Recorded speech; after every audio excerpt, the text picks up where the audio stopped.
ரகுராம் கிட்ட டீல் பேசணும்.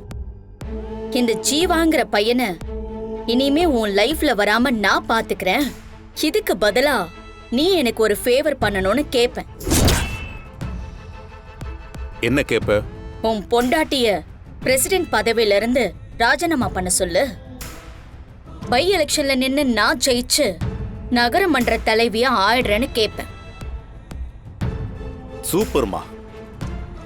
உன் மனசுல இப்படி ஒரு பிளான் இருக்குன்னு நான் யோசிக்கவே இல்லை. யாருமே யோசிக்காததை யோசிக்கிறது தான் உன் தங்கச்சியோட பழக்கம்.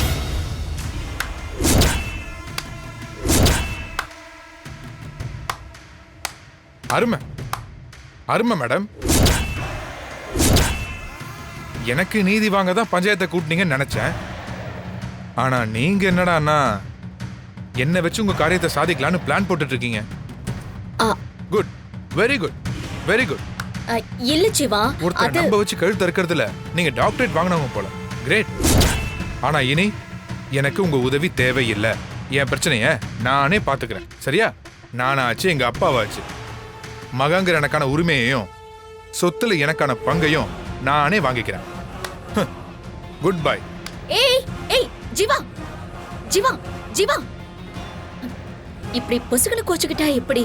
உனக்கு ஒரு நல்லது நடக்கிறப்போ அதனால எங்களுக்கு ஒரு நல்லது நடக்கிறதுல தப்பு இல்லைல்ல. அது மட்டும் இல்ல, இங்க இருந்து நீ வெளியே போனா உன்னோட உயிருக்கு ஆபத்து.